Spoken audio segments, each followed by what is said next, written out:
Oke teman-teman, selamat datang di channel saya yang mengulas tentang dunia hewan.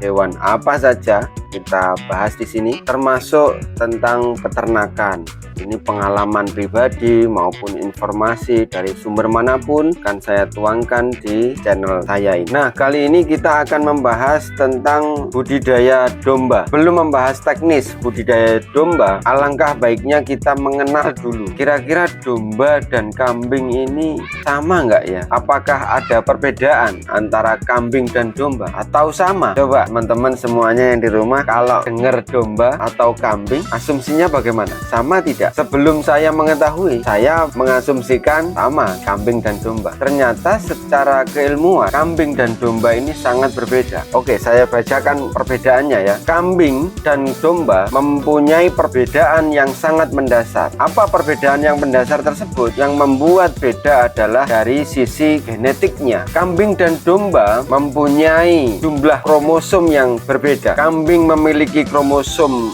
60, sedangkan domba memiliki kromosom 54. Ini jelas-jelas berbeda jumlah kromosom secara genetiknya. Keduanya merupakan spesies yang sangat jelas berbeda, sehingga sampai saat ini kambing dan domba ini tidak bisa dikawinkan teman-teman. Jadi kambing dan domba ini misalkan dikawinkan, diambil keturunannya, jelas nggak bisa. Jelas ya, ini secara genetis. Kemudian secara fisik, seperti apa sih perbedaan kambing dan domba? Oke, kita simak berikut ya.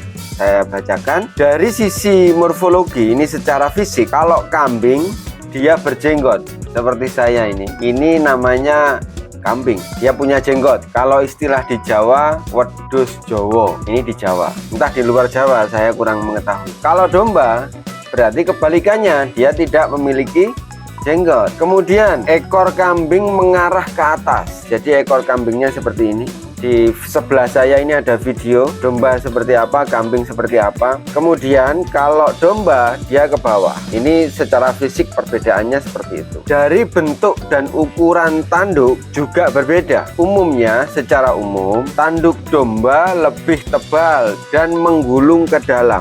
Ini kalau domba. Kalau kambing dia cenderung ke atas. Kemudian dari bibir juga ada perbedaan. Bibir domba bercelah sehingga dapat membantu saat merumput. Dia bisa makan langsung di tanah, rumput di tanah. Kemudian kalau kambing dia nggak bisa, makanya makanannya pun beda. Kalau domba dia makan rumput, kalau kambing biasanya dedaunan. Tidak semua domba juga memiliki jenis kulit atau wool yang keriting. Ada kambing yang juga memiliki jenis wool yang keriting. Nah, itu kurang lebihnya terkait perbedaan domba dan kambing. Oke, langsung saja. Ini sekarang kita akan membahas budidaya domba. Ini seperti apa? Secara teknis ya. Nanti secara prakteknya silahkan dipraktekkan sendiri jika teman-teman ingin budidaya domba di rumahnya masing-masing. Beternak domba ini sangat menguntungkan teman-teman.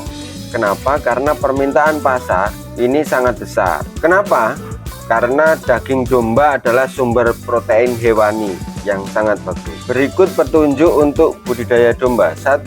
Lokasi peternakan. Lokasi untuk kandangnya maksudnya. Sebaiknya dipilih daerah yang luas, daerah yang tenang, ada sumber air, sumber makanan yang mudah didapat, dan relatif tidak dekat dengan pemukiman. Kenapa?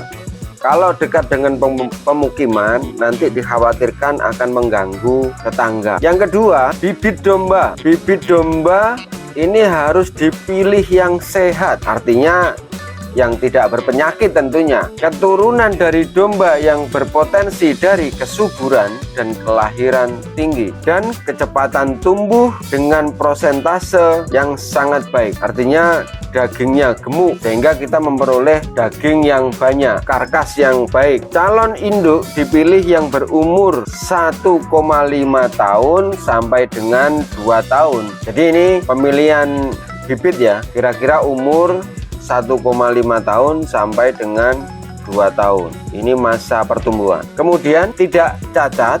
Yang berikutnya, bentuk perutnya normal dan nafsu kawin tinggi. Pejantan dipilih yang berumur 1 sampai dengan 2 tahun serta turunan dari kelahiran yang kembar. Jadi kita kalau mencari bibit, carilah yang dari keturunan indukannya selalu kembar, dengan harapan keturunan dari yang kita pilih ini nantinya juga melahirkan kembar terus seperti itu. Nah, di sebelah ini ada gambar atau ada slide di sebelah saya ini tentang menunjukkan bibit yang unggul. Kemudian ciri-ciri indukan yang unggul seperti apa, yang bagus seperti apa di sebelah sini. Ini indukan. Kemudian pejantan juga ada di sebelah sini. Ini yang jantan, ciri-cirinya seperti ini. Yang ketiga adalah kandang. Gunakanlah, jika kita membuat kandang ya, gunakanlah bahan yang tahan lama atau bahan yang awet. Luas kandang disesuaikan dengan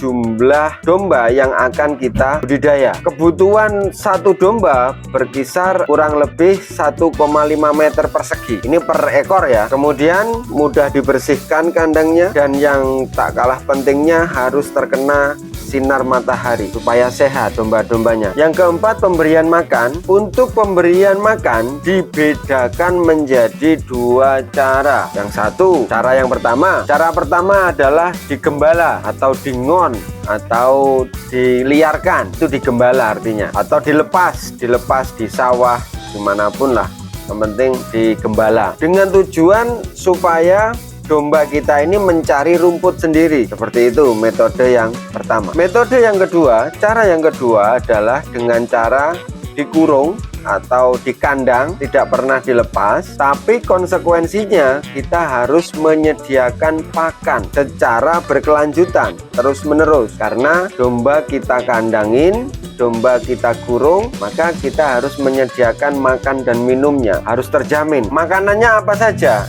Ya, hijau-hijauan, bisa ditambahi. Untuk minumannya bisa ditambahi garam. Untuk tambahannya di minuman bisa ditambahi garam secukupnya, jangan terlalu banyak. Nah, untuk kebutuhan hijau-hijauan bagi domba ini terdiri dari 94% domba ini membutuhkan hijau-hijauan. Nah, hijau-hijauan ini apa saja? Satu, bisa rumput. Yang kedua, leguminosa seperti ini, leguminosa. Kemudian sisa limbah pertanian seperti ini, bisa sisa dari panen jagung dan seterusnya. Kemudian kalau bisa ditambah konsentrat, atau penguat dari pakan tersebut. Seperti apa?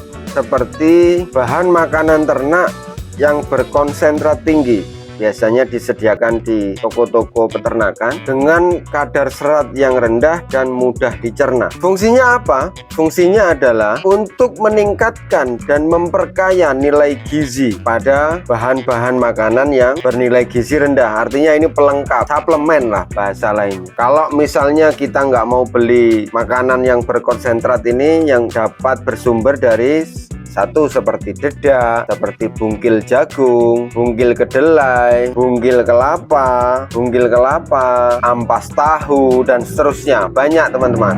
Silahkan dibeli. Ini untuk pelengkap dari hijau-hijauan tadi. Silahkan menyesuaikan dengan lingkungan Anda, lingkungan teman-teman di rumah. Misalnya di lingkungan teman-teman banyak orang memproduksi tahu, berarti di situ pasti ada limbah tahu atau ampas tahu. Silahkan dibeli, kasihkan ke domba. Ini proteinnya sangat bagus, gizinya sangat bagus. Yang kelima adalah pemeliharaan. Kandang harus setiap hari dibersihkan. Kalau bisa ya, kalau bisa diusahakan setiap hari dibersihkan. Kalau nggak bisa 3 hari sekali, atau lebih parahnya lagi 1 minggu sekali lah minimal dibersihkan. Ini jika dari misalnya teman-teman di rumah budidaya domba ada 10 ekor misalnya. Dari 10 ini ada yang sakit 1. Silahkan yang 1 ini dipisahkan dari kawanan yang lain supaya agar tidak menular sakitnya. Ini dipisahkan, kita karantina, kemudian kita obati. Nanti kalau sudah sehat kita jadikan 1 lagi. Seperti itu teman, agar tidak menular. Terus kemudian jika ada indukan yang hamil, ini sebaiknya juga dipisahkan dari kawanan yang lainnya dengan dengan tujuan untuk menyelamatkan indukan tersebut supaya anakan yang dikandung atau bayi dari domba tersebut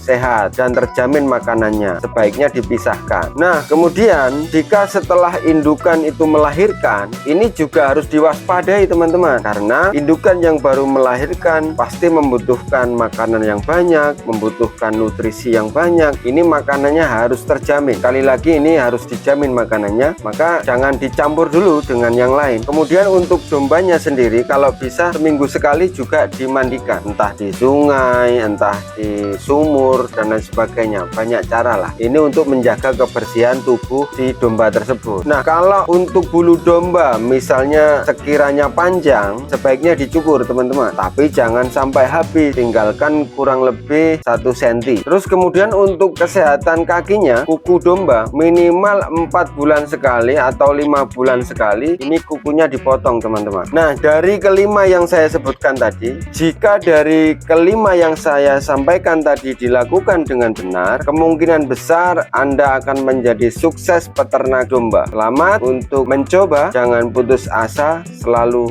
berusaha. Terima kasih, semoga bermanfaat. Nanti di deskripsi saya sertakan link download buku tentang budidaya ini. Silahkan di download gratis. Jangan lupa komentarnya, like, dan subscribe. Terima kasih.